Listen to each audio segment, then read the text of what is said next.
আল্লাহ পাক রব্বুল আলামিন বলেন, হে উম্মতের দল, আমি তোমাদেরকে এমন একটি রজনী দান করেছি, এমন একটি রাত্র দান করেছি, যে রাত্রিতে তুমি যদি জেগে ইবাদত করো তাহলে 1000 মাস ইবাদত করলে যে সব হবে, আমি আল্লাহ তাআলা ওই এক রাত্রিতে ইবাদত করার কারণে আমি তোমার আমলনামায় 1000 বছর ইবাদতের সব দান করিব। আল্লাহ পাক রব্বুল আলামিন বলেন, হে নবী, আপনি কি জানেন সেই রাত্রিটা কি, কেমন হবে সেই রাত্রি? ওমা আদরাকা মা লাইলাতুল কদর, হে নবী আপনি কি জানেন লাইলাতুল কদর কি? আল্লাহ তাআলা নিজেই বলেন, লাইলাতুল কদরি খায়রুম মিন আলফি শাহর, লাইলাতুল কদর হলো এমন একটি রাত্র, যে রাত্র ইবাদত করলে 1000 মাস ইবাদত করার চেয়ে বেশি নেকি লাভ করা যায়। শুধু তাই না, আল্লাহ পাক রব্বুল আলামিন এরপর বলেন, তানাজ্জালুল মালাইকাতু ওয়ার রূহু ফিহা বিইذনি রাব্বিহিম মিন কুল্লি আমরিন সালাম হিয়া হাত্তা মাতলাইল ফাজর। ওই রাত্রিটা হলো এমন একটি রাত্র, ওই রাত্রে আল্লাহ পাক রব্বুল আলামিন পবিত্র কোরআন নাযিল করেছেন। এই কোরআনের সাথে এই রাত্রির সম্পর্ক হওয়ার কারণে আল্লাহ তাআলা ওই রাত্রিতে সমস্ত রাত্রগুলোর মধ্যে তাকে শ্রেষ্ঠত্ব দান করেছেন।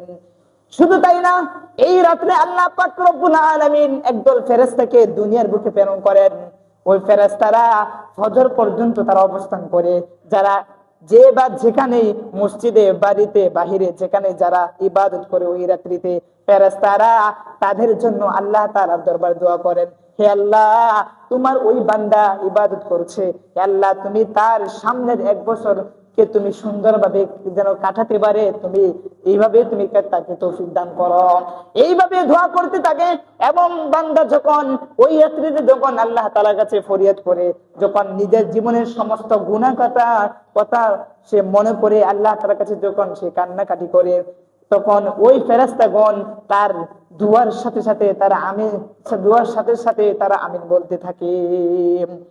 ওই রাত এমন একটি রাত্র, ওই রাত্রে এই দুনিয়ার শৃঙ্খলা সুন্দরভাবে দুনিয়াকে পরিচালনা করার জন্য আল্লাহ তাআলা বছরে একটা বাজেট ঘোষণা করেন। 1 বছরের ভিতর সামনে 1 বছর কি হবে, সামনে 1 বছর কত মানুষ দুনিয়াতে আসবে, কত মানুষ দুনিয়া থেকে বিদায় নিবে, কখন কি হবে, কি ঘটনা, কি দুর্যোগ দেখা দিবে, কি বিপদ আপদ আসবে, ওই সব কিছু ওই রাত্রে লাইলাতুল কদরে এই সব কিছু নির্ধারণ হয়ে যায়। বান্দার তাকদীর লেখা হয়ে যায়। 1 বছর সে কি করবে, কিভাবে থাকবে, ওই রাত্রে সবকিছু ঘোষণা করা হয়। আল্লাহ তাআলা হযরত জিবরাইল আমিন আলাইহিস সালাতু ওয়াস সালামের মাধ্যমে ওই বাজেট ঘোষণা করেন। ওই রাত্রে সারাটা রাত্র জুড়ে শুধু রহমত আর রহমত। কখন পর্যন্ত থাকে এটা? সালামুন হিয়া হাত্তা মাতলাইল ফাজর, এটা ফজর পর্যন্ত এইভাবে থাকে। এজন্য আল্লাহ রাসূল সাল্লাল্লাহু আলাইহি ওয়াসাল্লাম বলেন, মান কামা লাইলাতাল কদরি ঈমানান ওয়া ইহতিসাবান গুফিরা লাহু মা তাকদ্দামা মিন যামবি, যে ব্যক্তি লাইলাতুল কদরে ঈমানের সাথে সবের আশায় সারা রাত জেগে ইবাদত করবে, আল্লাহ তাআলা তার জীবনের সমস্ত গুনাহ মাফ করে দিবে।